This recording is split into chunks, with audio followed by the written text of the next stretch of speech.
So we are a company based in London. We create hardware, software, and data products for people with additional needs. Cosmo has two parts.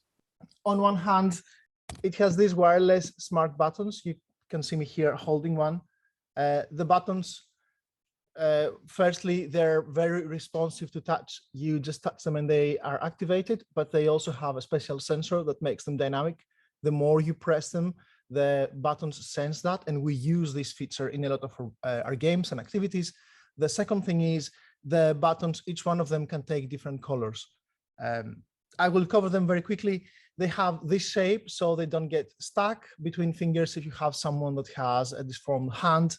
They are rechargeable with a long-lasting battery life.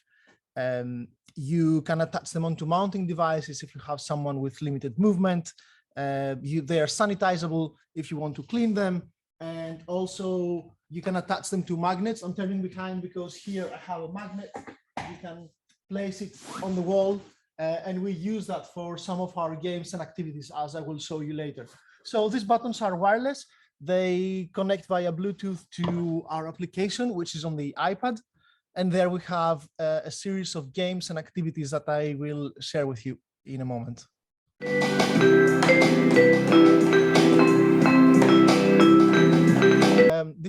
This activity is called Improvisation.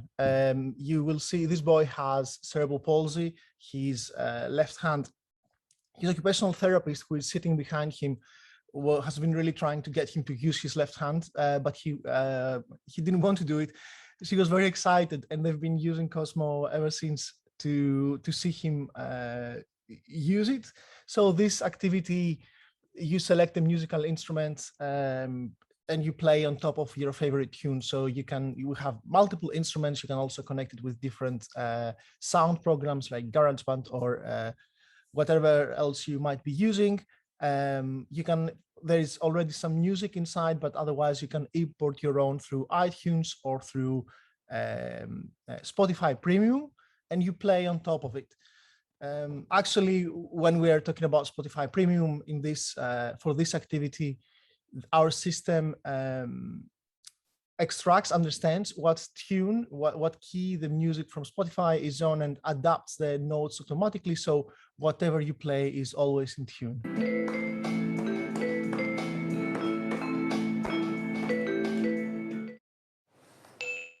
I'm going to show you now a memory game. So the buttons light up one after the other. The client needs to repeat the pattern that they saw. Ένα, δύο. Θυμάσαι ποια ήτανε? Για να σε δω. And then they get an audio-visual reward. It's an activity we initially developed for with occupational therapists working with stroke patients. So a couple of things around this activity. Firstly, and most of our activities, you do not have to have the iPad in front of the client. If it is distracting them or they want to go to the screen, you set the game up and the games load one after the other. So you complete the pattern, they light up, and then it moves on. If you don't do it correctly, we have a couple of options. On the easy and medium level, you cannot make mistakes. If you press the wrong button, nothing happens until you find which one, which one you need to press. And on the harder levels, you can make mistakes, and the patterns are more complex. So, from on the right-hand side here, you can see what type of skills teachers and therapists are using this activity to develop. So around spatial awareness, of course, speed of movement, reaction time, sequencing, etc. But where was Giant? Where's the giant? Okay, can you press now? Where was the giant? Storytelling is an activity. This is from a school with students with autism.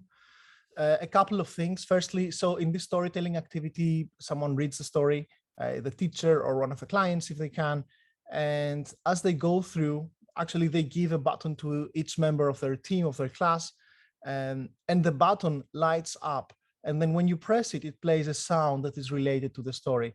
Now, a couple of things around this. First, you will see him, this boy, pressing it with his face.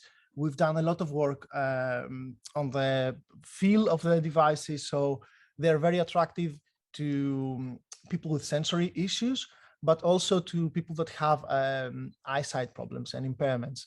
So from people that had brain injury or an operation in their brain where their field of vision is reduced, having the buttons around is really prompting them to search to help with their field of vision, and also for people with sensory issues, both in terms of texture and because of the light, they're very attracted to them.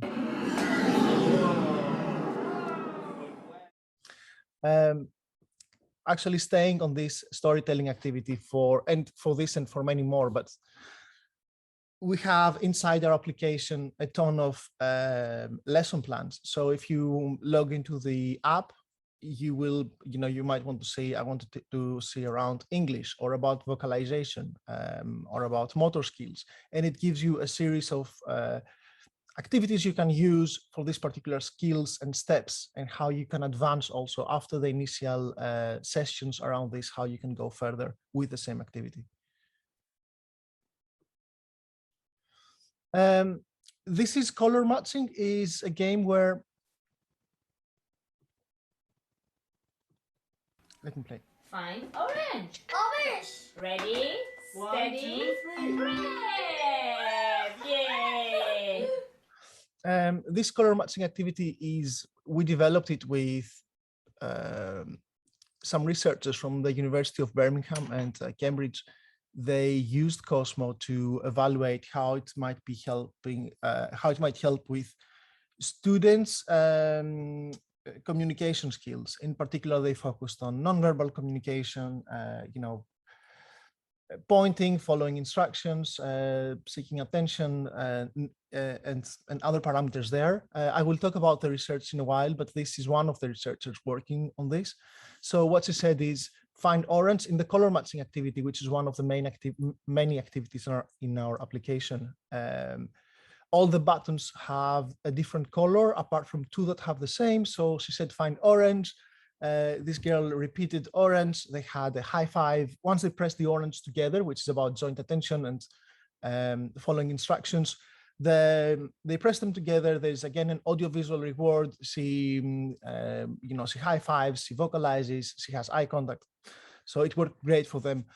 The other thing that maybe it's an opportunity to say is, we're not prescriptive at all in our activities. Every time we go to a school, we find lots of different ways people use them.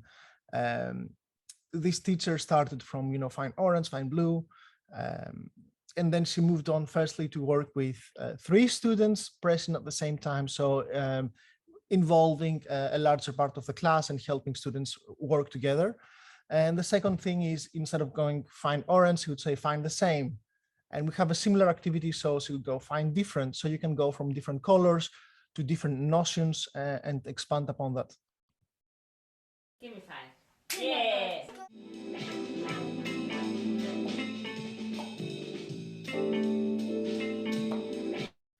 Again, a presentation that we initially developed for some elderly clients. This activity, when you press the different buttons, you start and stop different loops, lots of musical loops. Actually, we're adding quite a few around voice as well. So pressing the one button starts the drums, then other one starts the bass or whatever it is, whatever instruments you have selected, and they all play together. In this instance, it's an opportunity for the classroom to create a piece of music together. But also you can work on it on as a one-on-one session where people reach out and they can, in some cases when they have dementia or some stroke patients, they can press the button, have them around, make choices, listen to the difference that they make, be more attentive, but also if you have the buttons around, help them to stretch more. So in this instance, it's this boy, it's one of the things that, again, we went to a school and we found that people were using it in a different way than we imagined. So instead of one-on-one, we went to this classroom, and one of them was the leader, so he took initiative, showing to his classmates, now it's your turn, now it's someone else's, you start, you stop, you play together. So following instructions, taking a leadership role, collaborating, etc.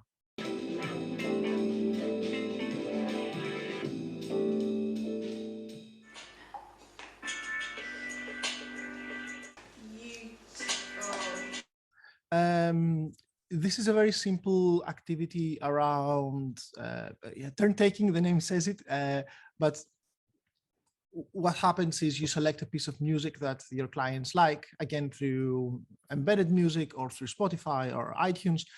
You press a button, one button lights up, you press it, it plays a bit of music, and then it stops, and another button lights up. So in this case, it's around turn taking and waiting skills. Here, they're trying to do it as quickly as possible, so it's so that the music doesn't stop. And we've seen it in many cases, especially in the Netherlands, in some therapists that use Cosmo. They have it with elderly populations, in some cases of brain injury and stroke, also in some cases of dementia, to promote attention and quick reaction. So it's about pressing the button as quickly as possible, not to have the music to stop. We have also made for these audiences some adaptation to this game.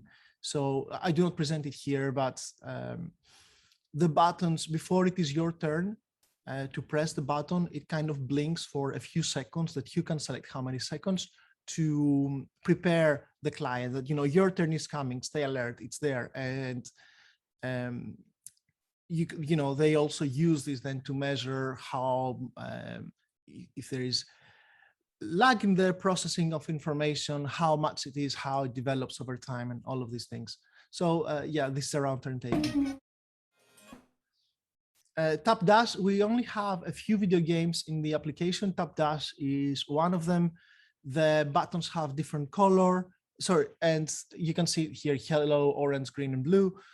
And they have on the screen these blocks that are falling. So you press the button that matches the falling block.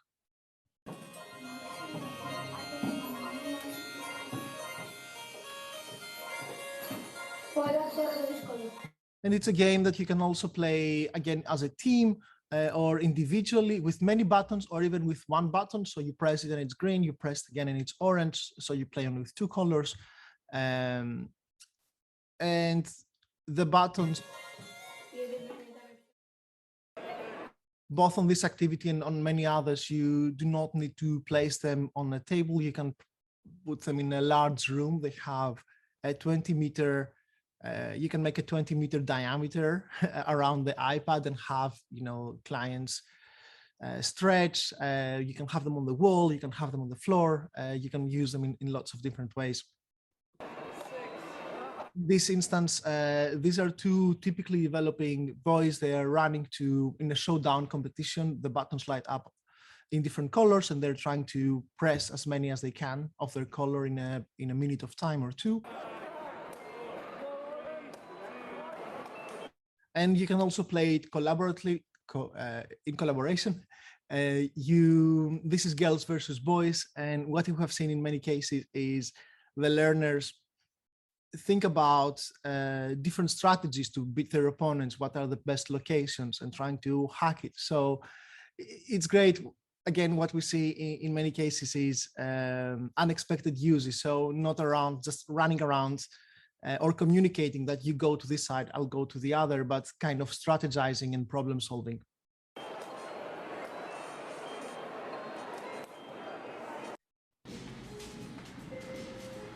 Then you can place the buttons on the wall, and it makes all of our activities much more fun, either to throw balls, soft, foamy balls to the devices, or otherwise to jump. And the last activity I'm gonna show you now is My Voice. We have two activities that are quite similar around this, so let me talk about them.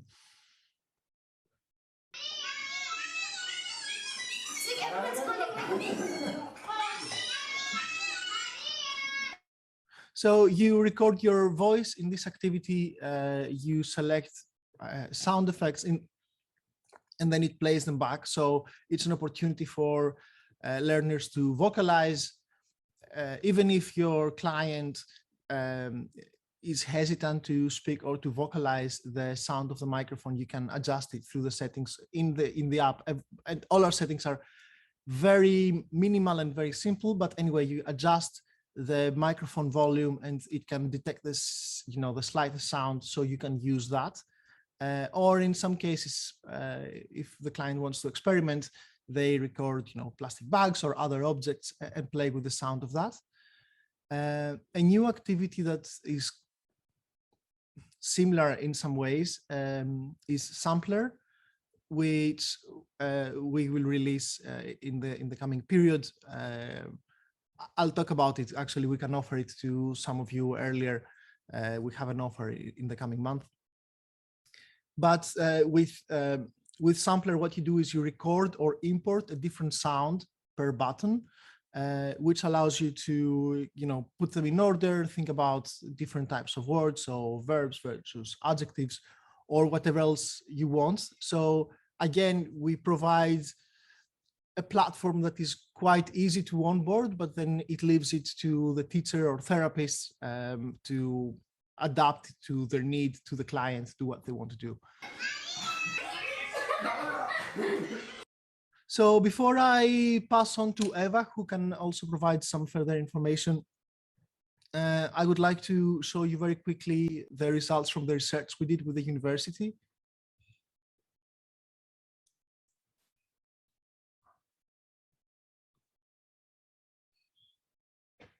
Here we are.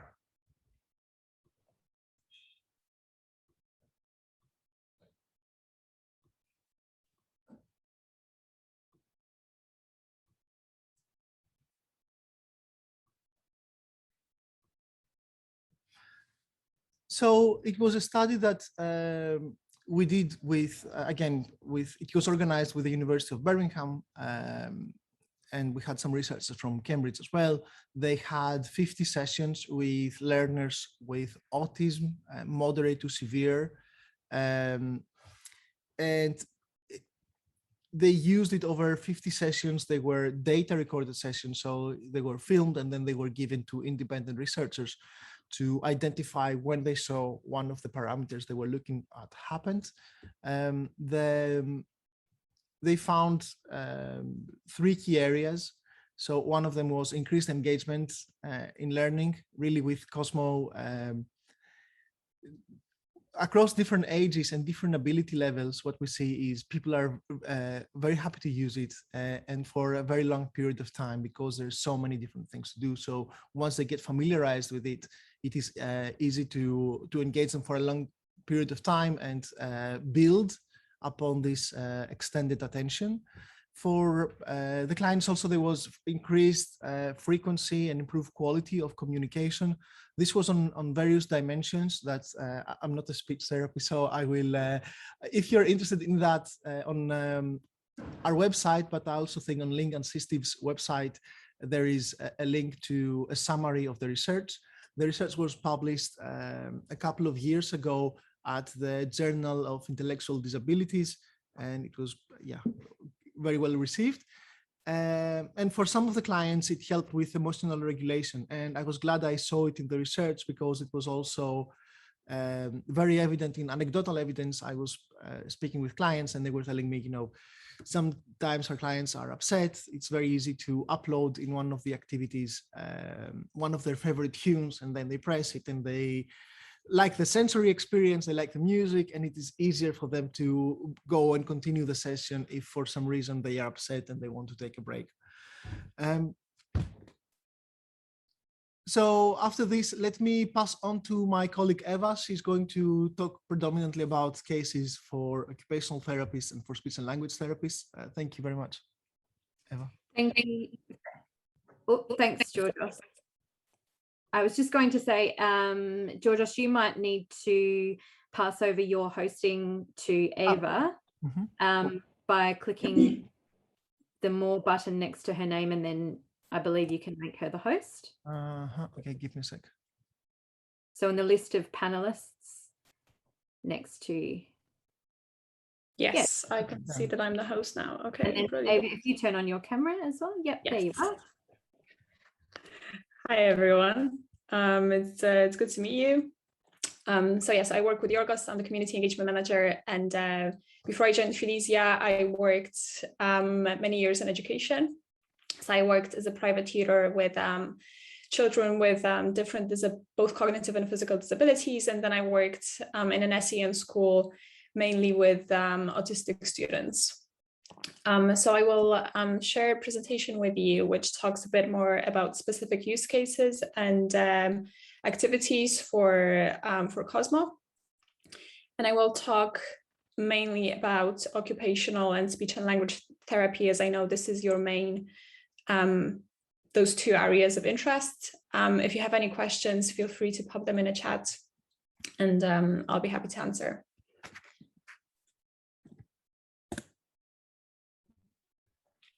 Okay.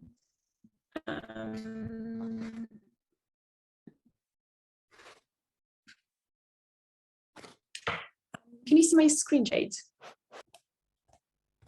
Okay, I'll ask. I can see your screen. Yes. Okay, brilliant. Okay. Yeah, so as I said, we've got quite a lot of use cases designed together with therapists, teachers, and parents as well. And I will first concentrate on occupational and speech and language therapy. So for occupational therapy, Georgios showed some physical exercise games available in the Cosmo training app. So you can use those to practice all sorts of skill for OT. For example, fine and gross motor skills, you can find other skills. And we'll also talk a bit more about sensory circuits, because we've got quite a big use case for that. You can explore so-called lesson plans, but those are really activity plans for physical exercise within the Cosmo training app, such as Get Moving or gross motor skills, which give you a little bit more ideas and inspiration on how to start with specific activities for different skills. You can explore the exercise-based activities in the Cosmo training app, such as exercise or showdown. And for OT specifically, you can experiment with different movements. So instead of just walking or running from one Cosmo device to the other, you can invite the participants to explore different movements. So for example, to mimic the movements of different animals, for example, to walk like crab, jump like frog, worm, or a kangaroo, to increase their body awareness.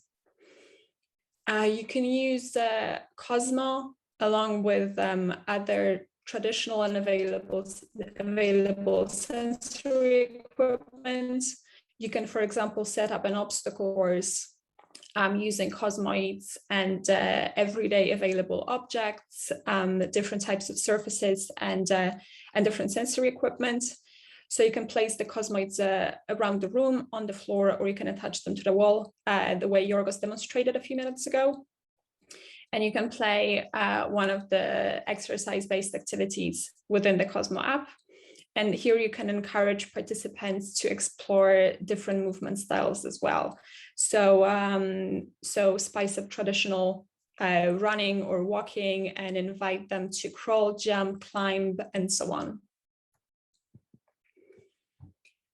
You can use Cosmoids to experiment with well-known games and nursery rhymes. So, for example, for Head and Shoulders, instead of using your hands to touch the body parts that appear in the song, you can use those body parts to use them to light up the Cosmoids. So when you hear head, you can use head to activate the Cosmoids. And we have users who choose to use different body parts to perform the activities available in the Cosmo training app in general. Similarly, when you hear shoulders, you use your shoulders to activate the cosmoids, and so on. Similarly, for Simon Says, you can prepare activity cards where each movement corresponds to a different color of cosmoid. So purple would be sit down, yellow jump, or different movements. So you can customize that to what you want, and then play the exercise activity and invite participants to perform the movements whenever they see the respective color light up. So for sensory circuits, which is a good way to provide that additional feedback to settle in well in the day and increase body awareness and concentration, you can plan a short sensory circuit using cosmoids and other sensory equipment. Maybe I will talk only about the first alerting station, and then I will move on to different use cases. So for alerting station, to support sense of balance and physical coordination, you can position the cosmoids around the room, including using magnets, and use one of the activities to encourage participants to do squat jumps and other movements to press the cosmoid devices. You can place the cosmoids on the floor at an equal distance and encourage everyone to do bunny hops or frog jumps, and use their hands to light up the cosmoids one by one. I'm just going to play this video. So here you will be able to see two people playing the showdown activity using squishy balls to press the cosmoids attached to the wall.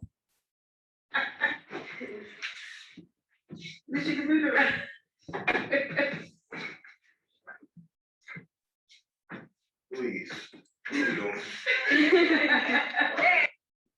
So this is good for the second, which is organizing station, to practice motor planning, aiming at targets, timing and body awareness as well.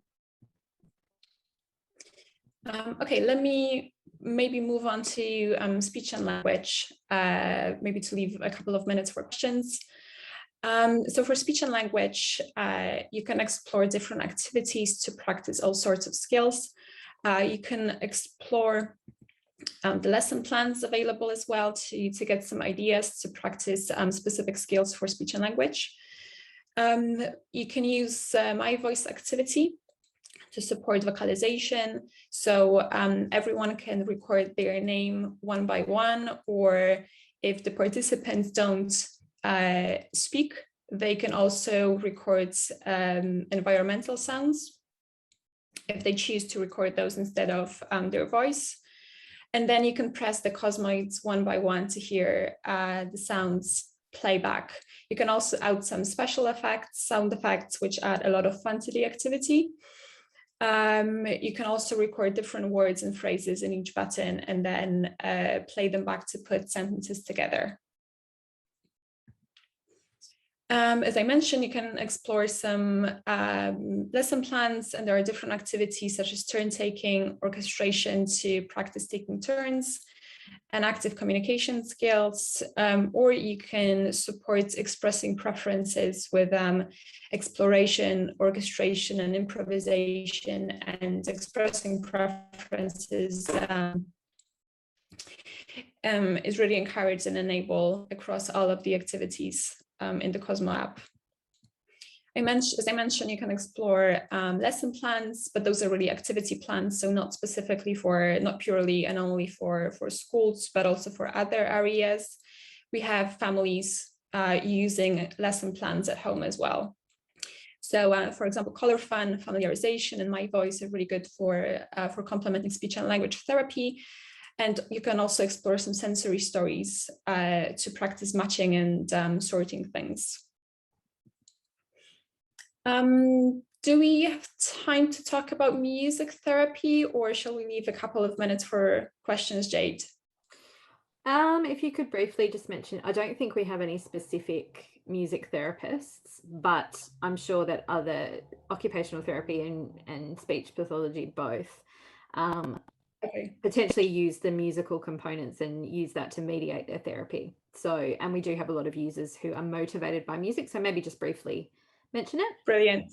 Okay, yeah. So yes, orchestration actually can mix music and occupational therapy. As Yorgos mentioned this activity in the video, so you can then people one by one add the instruments to the orchestra. So one person shows which instrument to add, and then everyone presses their cosmoids when they are shown to do so.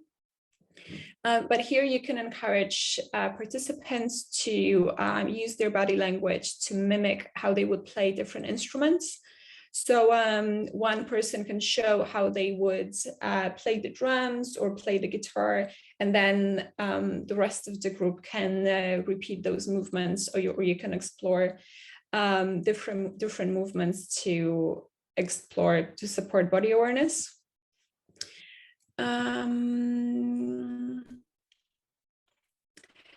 So I think this actually be nice to mention as well. So I can use cosmoids with our cognitive training activities to support people who suffer a stroke or brain injury, to practice speed and range of movement and support muscle strength as well. So here in this video, you have a girl who reaches out her right arm to press the cosmoid to activate the response on the screen.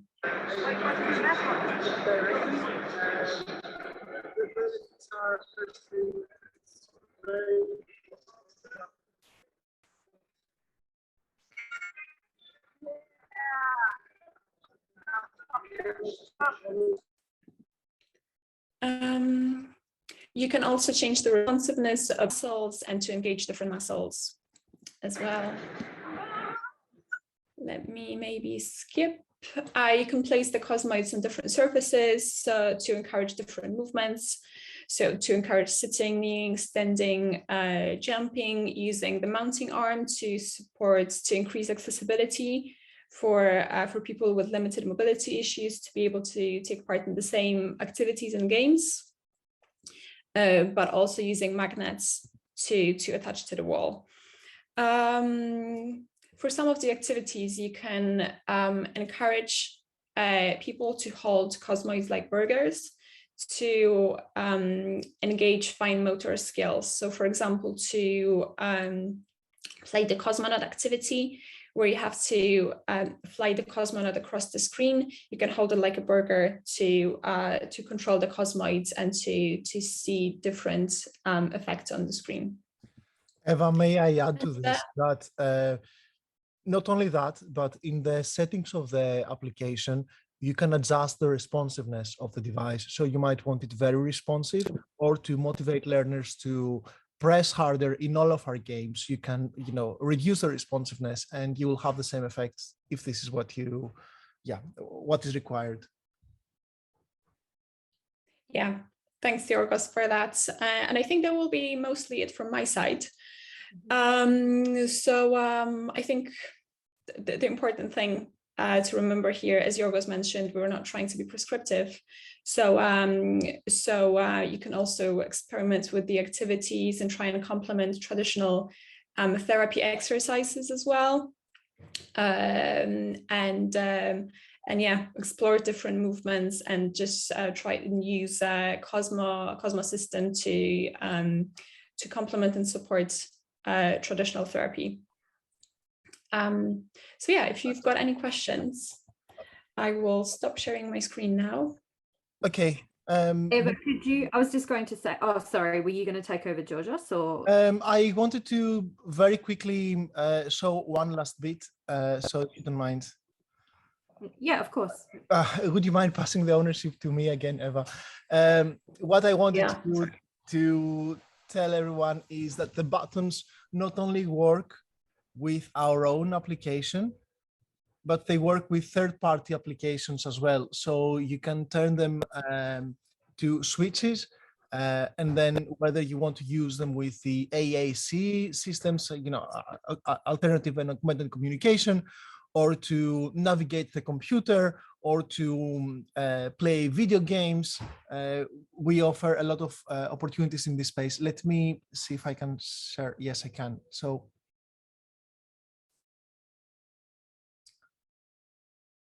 very quickly, with the Cosmo as a switch, you can use them again for AAC, to navigate computers and tablets. You can navigate, access educational content, help kids learn, choose it maker, anything, but also to play online games. So for example, you can attach to the buttons the up, down, left, right arrow, and have clients, play navigation games or jumper games, or any other content that is keyboard accessible. So when you have buttons, whether it's switches, whether it is our switch or switches from other parties, what they are essentially are one key keyboards. So every switch just sends, the character you want. The main difference with Cosmo is we have lots of different characters. You can adjust the responsiveness of the device, so how easy it is to activate, what color it has, other functions around involuntary movements, such as extended delays you might want to have. But also you can attach the buttons you can assign them to media controls. So, from volume, when the client wants perhaps to stop and play, whether, they're watching a movie or listening to music. You have a whole host of possibilities available to Cosmo that are not present in other systems. Great, thanks, Georgios. Do you want to just pass hosting back to me? Yes. And then I'll summarize.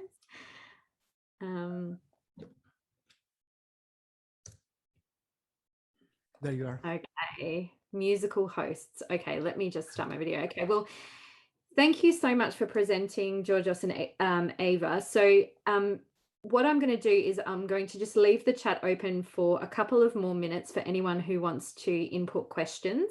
But I just wanted to add that in addition to all of the examples that were given, even here in Australia, we have seen lots of different users using Cosmo in really creative ways for lots of different users. So definitely really a great point that it is an open system, and that's what we really love about it, because it does allow you to use it as a toolbox for your therapy and engage users in many different ways. Just wanted to mention that through us at Link Assistive, you can actually learn and try Cosmo for a short period of time. If you're based in South Australia, where we are, you can certainly come and meet with me, or I can come to you and we can do on-site demonstrations where we can talk a little bit more specifically about your users and your use cases. We can also provide the mounting solutions that are required for Cosmo. So if you're looking to mount it on a wheelchair tray, if you're looking to mount it to a wheelchair, or to a table clamp, or whatever the case may be, we can certainly at Link Assistive help you with mounting and positioning. And I'm thinking mainly in terms of our clients who have more significant physical disabilities. We've had some really successful use for those clients as far as increasing their motivation and their motor skills, and also for clients with cortical vision impairment and other vision impairment to be motivated and engaged in that way. It's also very accessible from a leisure perspective as well for those users who have difficulty engaging with other systems. So we have both Cosmo as the full set, and also the Cosmo Switch available for demo and trial. If you're interstate, we can ship it to you for a short period of time, and there's no cost involved in that. So if you want to try it with a few clients first, please do get in touch with me at Link Assistive, and we can certainly arrange that for you so that you can actually have some hands-on experience with that. So if there's, is there any other questions at all? If anyone wants to put any questions into the chat box, please do that now before we finish off. Yeah, go on, Georgios.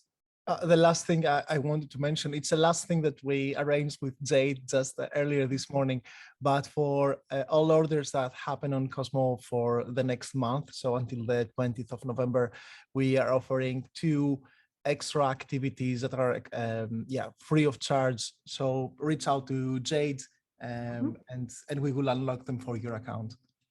Yeah, and the other thing is, as far as what you might want to see in Cosmo, I know that I'm going to speak for Georgios and say that they are always willing to hear your ideas and your feedback, because I know that they're constantly developing the application.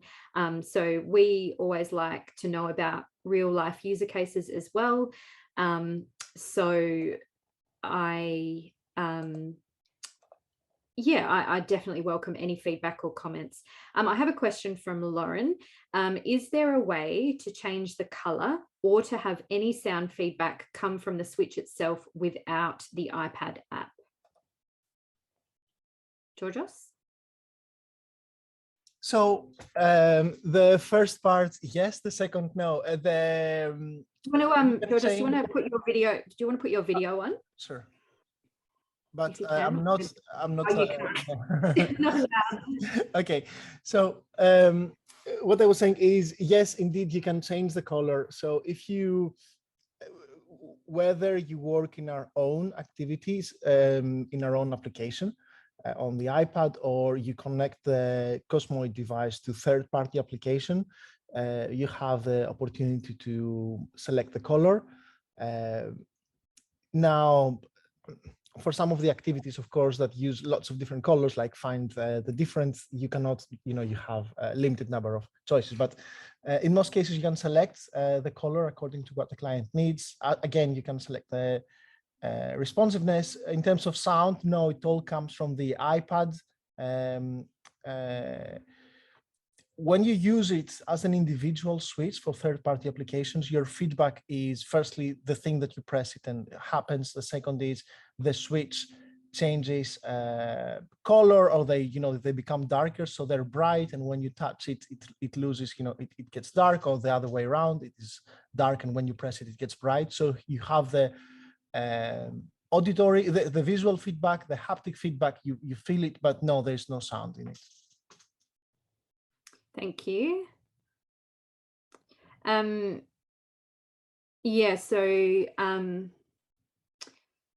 again, and Lauren is one of our team members. So Lauren, if you have more questions about that, you can come straight to me as well if you like, and I can help you.